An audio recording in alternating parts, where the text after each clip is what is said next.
Mapagpalang araw, narito po tayo sa loob ng tahanan ni Brother Kiko. Ito po siya. Brother Kiko, kaway-kaway lang. Ano bang barangay ito? Barangay 96, Zone 8, District 1, Tondo, Manila. Yan. Nasasakop po sila ng barangay 96. Nandito tayo ngayon sa loob. Kung makikita ninyo, may salamin. Ano po? Baka sabihin nyo, alam kami yan, salamin. Hindi po bintana yan, salamin yan. Okay, tayo po'y mag-aharal ng Ebanghelyo. Alam niyo po, yung Ebanghelyo o salita ng Diyos o magandang balita, maraming tawag dyan eh. The good news, Holy Scripture. Lahat yan, iba-iba lang ang lingwahe, pero ang totoo niyan, magkakatulad lang sa kahulugan. Huwag na po natin pahirapan ang sarili natin. Ano? Doon na lang tayo sa naiintindihan natin. Anong naiintindihan natin? Salita ng Diyos. Di ba simple lang? Yan.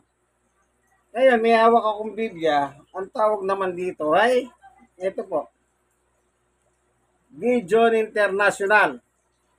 Kapag nakakita po kayo ng lampara, ito, ibig sabihin yan, galing sa Gideon International. Itong grupo ng Gideon, ako po yung Gideon sa Lumang Tipan, ano? Doon nila kinuha ito. Old Testament. Ito po ang kanilang dito sa paunang salita. Ayan. Babasahin ko lang po, ano? Ang Gideon International ay isang samahan ng mga Kristiyanong mangangaral. Ibig sabihin po, iba-iba po silang denomination. Pero sila po ay mga Kristiyano. At mga profesional buhat sa 172 bansa. Ganun na po sila karami. Ang layunin ng samahan ay palaganapin ang Ebanghelyo ni Kristo sa lahat ng dako upang ang Panginoong Hesus ay makilala ng lahat bilang sariling tagapagligtas. Kaya po sila Kristiyano kasi naniniwala sila na si Yesu Kristo ay tagapagligtas. Ano po? Kasi may mga tao po, nababasa lang ang pangalan ni Yesu Kristo, naniwala kay Yesu Kristo, pero hindi sila naniniwala na si Yesu Kristo tagapagligtas. Ginagamit pa yung pangalan niya, kung minsan dinadown pa nila. Anong sinasabi nila? Hindi naman naging Diyos yan kailanman, kundi tao lamang. Hindi ba dinadown ngayon nila? Saan ka nakakita? Tao tagapagligtas? Kung ikaw nga tao, nangangailangan tagapagligtas, pagkatapos sasabihin mo, itong Yesus nito, tao, tagapagligtas. Tandaan po natin, meron dyablo na mandaraya. Yun po yung dumadaya sa tao. Tandaan nyo ha, mamaya. Tuloy. Sa tulong ng mga Kristiyano, o kita nyo, Kristiyano, ano bang ibig sabihin ng Kristiyano? O basahin ko na sa 4:16 ng Pedro. Baka makalimutan ko. Kaya babasahin natin. Kasi meron sinabi si San Pedro dito. Yan. Sa 4:16. Ano po? Tignan natin kung ano sabi ni sa apostol na si Pedro. Ito. Unang Pedro 4:16. Ngunit huwag ikayanin naman kung siya'y maparusahan dahil sa pagiging Kristiyano. Kasi po, kaya sinabi ni Pedro ito, ano sabi ni Pedro? Huwag ikayanin naman kung siya'y maparusahan. Kasi po sa panahon ni Jesus Christ, kapag sinabing Kristiyano ka, taglay mo ang pangalan ni Jesus, Kristo, malihit na Kristo, Kristiyano. Ngayon, pag taglay mo ang pangalan ni Kristo, pinapatay nila noon. Kita nyo? Nandahil po sa pagsunod ng mga apostol kay Kristo, anong nangyari? Pinatay po sila. Dahil po sa pagiging Kristiyano. Kaya po naisulat ni Pedro ito, kasi po si Pedro pinatay, nakapako sa krus, pabaligtad naman ng krus. Si Pablo namatay, nakahekis naman yung krus. Dahil lang po sa pagsunod kay Kristo. Bagkos, magpasalamat siya sa Diyos sapagkat taglay niya ang taguring ito. O, dapat pala pasalamatan natin kung tayo po ay Kristiyano. Pero sa panahon po nila, pag sinabi mong Kristiyano, ang katumbas ay kamatayan. At ang kamatayan noon, pinaka death penalty po noon. Alam niyo kung ano? Kailangan nakapako ka sa krus hanggang mamatay ka. Bahala ka kung anong gusto mo sa krus. Pabaligtad, paikis, basta doon ka mamamatay. Yun po ang panahon ng persecution, no? Sa panahon ng apostasy. Okay, tuloy tayo. Warm up pa lang yun. Ito, tuloy natin yung sa paunang salita.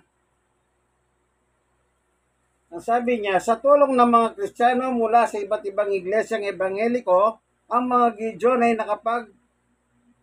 lagay at nakapamahagi ng mahigit 670 milyong Biblia at bagong tipan sa mga hotel, motel, ospital, bilangguhan, mga kawal ng sundalong lakas, mga estudyante at mga nurse sa 170 bansa sa buong daigdig. Libre po ito, hindi pinebenta. Sa tulong po nila. Kasi mga professional po sila. Ikinalulugod namin ihandog sa inyo ang siping ito. Salita ng Diyos. At tumasa kaming magtatamasa kayo ng kaligayahan at pagbabasa nito araw-araw. Kaya nakalagay po rito, anong nakalagay, Brother Kicks? Huwag ipagbili ang aklat na ito. Ano pa yung nakalagay? Ito. Huwag alisin sa silid na ito. Kasi nga po, kung mapapasin yung huling salita, anong nakalagay? Ikinalulugod namin ihandog sa inyo ang siping ito ng salita ng Diyos at umaasa kaming magtatamasa kayo ng kaligayahan sa pagbabasa nito araw-araw. Kaya pala sinabi, huwag mo alisin. Para sa tuwina, meron kang binabasa. O maliwanag po ba? Kapag bumabasa ka naman, ano naman na sinasabi ng Biblia? Revelation or Pahayag 1:3. Tingnan natin. Ayon sa Pahayag 1:3. Ganito po naman ang mababasa natin sa Bibliang ito ng Gideon. Mapalad ang bumabasa ng aklat na ito. Kung itapon mo, di wala ka nang babasahin. Di pa ba ganon? Kung minsan may cellphone ka naman, wala naman Biblia cellphone mo. Wala naman bayad, i-upload mo lang eh. Tamad ka pang mag-upload. Pero yung iba, ina-upload mo na wala naman. Sige, huwag na, baka mabuking pa kayo. Yung nakadila ka. Para kang cobra. Mapalad ang bumabasa ng aklat na ito. Kaya hindi po bawal magbasa ng Biblia. Subalit may mga reliyon sa ating katabi-tabi lang. Nag-aral ka, nakatapos ka, naging professional ka, bigla ka pupunta ng ministro, huwag kang magbasa ng Biblia, bawal yan. Pero, meron po akong nakausap ng isang tatay. O nawala yung tatay. Inalok ko yung anak ng Bible study. Pumayag naman yung anak. Nung nagsisimula na po ako magbasa ng Biblia, dumating yung tatay. Nung dumating yung tatay, ang sabi ng anak, ay tama na po, alam ko naman lahat yan. Nakita lang dumating yung tatay, ganun ang takot sa tatay. Kaya tanong ko sa kanya, sa babae, yung anak, anong alam mo sa Biblia ka ako? Nagsisimula pa lang tayo. Yan pala dumating tatay niya. May tungkulin sa simbahan. Sumagot yung tatay. May iwaga yan. Mahirap unawain niya. Bumira kagad yung tatay. Naalata ko na kung ano siya. Iglesia ni patay na Felix Manalo. Sabi ko sa kanya, hindi ba isa ka rin tatay kako? Oo, sabi niya. Hindi ba pinag-aral mo ang mga anak mo para matuto sumulat? Oo. Ngayon ba't pinagbabawalan mo silang magbasa ng Biblia? Di na nakasagot. Yun kasi yung totoo. Ang sabi nila, hindi nyo maintindihan yan. Kami lang ang nakakaunaw. Pero, sila lang ang matalino. Sila lang daw po nakakaunawa. Ayun, patay na. Yung tatay. Nilibig na nung isang nakaraling ko. Alam niyo, yung tatay na yan. Minura pa ako. Sabi ko sa kanya, wag mo akong mumurahin ha. Ang sagot niya, di raw ako minumura niya. Sino minumura mo? Di ba ako kausap mo? Ayun, sumakilip. Nag-abroad na. Eternal abroad. Okay. Ba't tayo napunta doon sa mga antikristo na yan? So, ito pang Biblia, napakahalaga. Yan magkaroon. Alam mo, pag may problema ka kaibigan, basahin mo lang ang Biblia. Marirelax ka. Bakit? Kasi po, pag nagbabasa ka ng Biblia, may daloy ng Espiritu yan. Hindi mo man nararamdaman yon. Pero dahil sa pagtsatsaga mo, dumadaloy ang kapangyarihan ng Diyos sa buhay mo. Na namamalayan mo, kumisan. Ito in my experience, nasa isang tanggapan po ako ng isang kagawa, ng counselor. Habang iniintay ko po yung papel ko na meron kong nilalakad sa kanila, meron pong isang babaeng pumasok. Meron siyang, hingi siya ng medical assistance sa isang counselor. Tapos, habang naghihintay kami, binuklat ko po ang Biblia, pinabasa ko siya. Habang binabasa po ng babae ang Biblia, biglang tumutulo ang luha niya. Siyempre, baka sabihin nila kung ano pa yung ginagawa ko, ba't siya umiyak? Ayun, sabi ko sa kanya, Sister, ba't ka umiyak? Yung pala, mabigat pala yung karamdaman ng kanyang kapatid. Kaya nung nabasa niya po yung Biblia, na pinabasa ko sa kanya yung nakalimutan ko na lang po yung pinabasa kong chapter and verse nung panahon na yun na umiiyak siya. Yun po ang ibig ko sabihin. May problema ka? Magbasa ka ng Biblia. May daloy kasi ng Espiritu po yan. Anong sabi sa 3:16 ng unang Timoteo? Tingnan nga natin na sinasabi ni Pablo. Ano po? Sabi niya ay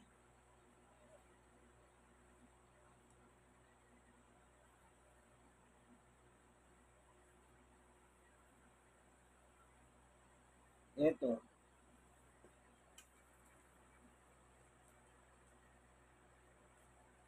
Verse 16, unang Timoteo. Napakaiwaga ng katotohanan ng ating reliyon. Sa inahayag maging tao at pinatotohanan ng Espiritu na nakita ng mga anghel at ipinangaral sa sanlibutan, pinaniwalaan ng lahat at sa langit ay tinanggap. Anong sabi niya?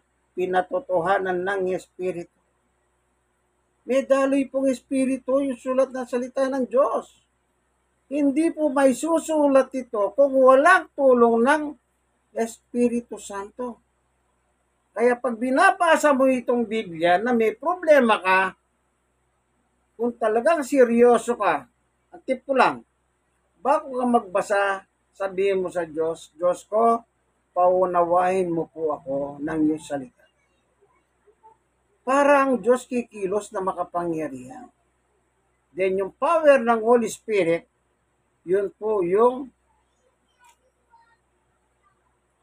kung yung demonyo na puposes, nangingisay ng ganyan, demonyo yun eh, pinangingisay ka. Pero dito hindi ka nangingisay pagka ang Diyos po yun. Bababa, hindi ka mangingisay. Basta sa Diyos ka lang tumawag.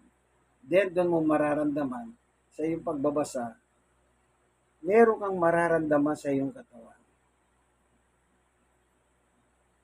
Ikaw ang nakakalam ng kaibigan. Hindi ko nasasabihin kung anong mararamdaman mo sa iyong buong katawan. Okay? Kaya yung pagbabasa po ay talagang napakahalaga ang pagbabasa ng Biblia. Ngayon, kung hindi ka makabasa, hindi makinig ka. Kasi nakalagay doon, mapalad ang nagbabasa at nakikinig. O balikan natin, ano? Limbawa, kaya nga sinasabi ko, kung hindi po kayo mahilig magbasa, di makinig na lang kayo, kako ito. Mapalad ang bumabasa ng aklat na ito. Ang nakikinig, ang mga nakikinig sa hulang ito na inihayag nito. Alin daw po yung mapalad? Una, nagbabasa. Pangalawa, nakikinig. Kung hindi ka marunong magbasa, hindi makinig ka. Kagaya po ng natatapos ko lang Bible study yung isa. Sabi niya, na-invite ako sa ganito. Okay, yan ako. Walang problema sa akin. Oh. Gusto niya raw makinig. Kita niyo po. Kasi po may power ang salita ng Diyos. Dito naman sa unang ay 2 Timoteo 3:16, lahat ng kasulatan kinasiyan ng Diyos at magagamit sa pagtuturo ng katotohanan, sa pagpapabula sa maling aral, sa pagtutuwid sa likong gawain, at sa pag-akay sa matuwid na pamumuhay. 17, sa gayon, ang lingkod ng Diyos ay magiging handa sa lahat ng mabubuting gawain. Kung masama yung gawain mo, pag nababasa mo ang Biblia, nagtatransform ka. Mula sa masama, lilipat ka sa mabuti. Hindi mo alam yon. Dahil sa iyong pagbabasa, nagtatransform ka. Nakapanood na po ba kayo mga Brother Kicks? Ano ba yung transformer? Di ba pag sinabi transform, kanila, di ba nagbabago? Yun, parang nagiging ganun ka, kaibigan. Mula sa masamang gawain, lumilipat ka sa masamang gawain. Sa Efeso 2:10, basahin natin ang salita ni Pablo, ano? Gusto niyo pa maging transformer? Kasi nanonood po ako ng ganun nung araw. Bakit? Siyempre sa hirap ng buhay, pag makapanood ka ng mga cartoons na ganun, masaya ka. Totoo yun. Masaya. Nakalimutan ko na yung babasahin ko yan. Dahil sa transformer. Ano ba yung sinabi ko, Brother Kick, yung kanina? Yung nagka-transform ka. Ano ba? Nawala sa isip ko kasi nadala po ako doon sa transformer eh. Okay.